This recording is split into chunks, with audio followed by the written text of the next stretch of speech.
Hi, my name is Jarrahy, and the title of my capstone is Concerned About Ferns. What is happening to one of the Pacific Northwest's most populous plants?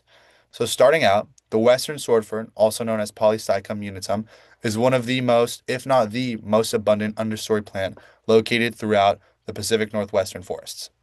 These plants are crucial in their ecosystem as they provide food for animals such as deer, elk, and even bears, as well as shelter for smaller animals such as mountain beavers and different birds. So the first die-off event was recorded in Seward Park about 12 years ago.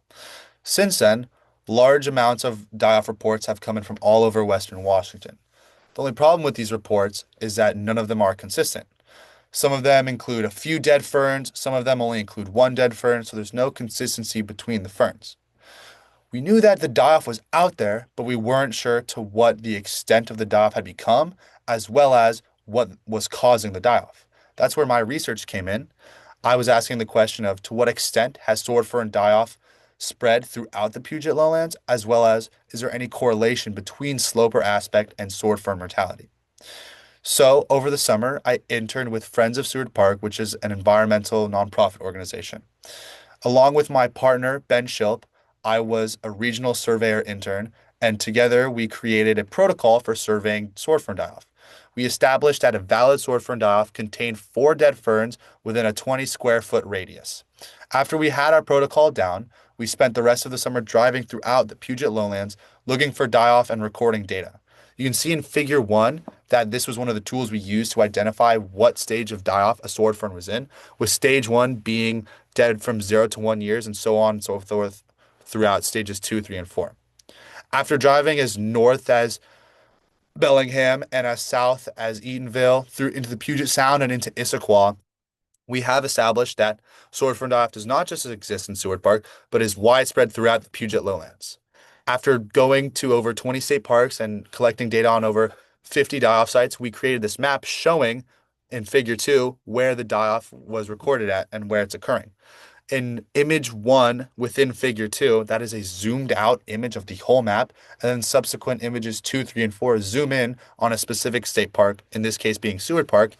And you can see that the brown pips on the map represent where die-off is occurring. And the larger the pip is, the more die-off is there. And the few green pips you see on the map, those are represent sites that do not contain any die-off. So even though we confirm that die-off is continuing throughout the Puget Lowlands, we don't know what's causing it. I was curious to see if slope or aspect had anything to do with the mortality rate. So I took the data we collected and compared the slope and aspect to the mortality rate of every site. And you can see in figure three here, after comparing mortality rate and slope, that there really is no correlation. I got an R squared value of 3%, which means that only 3% of the data can be explained by the change in slope. Aspect was even lower at a 0.8%, so there really is no correlation. What does this mean? Why is this important? These plants are so abundant and animals rely on them all throughout the Pacific Northwest. And if they were to just die off completely, food chains might be disrupted and ecosystems would probably lose their resilience. Even though the causation is unknown, I found an article that was looking into sword ferns and nematodes, and the symptoms they were reporting seemed to be similar to what we found with throughout the Puget Lowlands. So we reached out to the author and we sent him some soil samples and some fern samples. After taking a look, he wrote back and said that it could be nematodes that are causing it, which are parasitic microscopic organisms that live on the fern. It could also be other parasites or different organisms. So we're still unsure what the cause is, but we then reached out to a pathology lab at UCLA, and thankfully, one of the pathologists at UCLA agreed to further our research and look into what is causing this die-off. So we sent her a bunch of soil samples, a bunch of fern samples, and hopefully within the year we'll be able to know if nematodes or other microscopic organisms are causing this die-off event. Also, a die-off article will be published in Douglasia, and hopefully this article will be a wake-up call to researchers to be more concerned about ferns. It will also, maybe inspire people who go on hikes and environmentalists to keep an eye out and maybe report it and just to be more concerned about the ferns in general.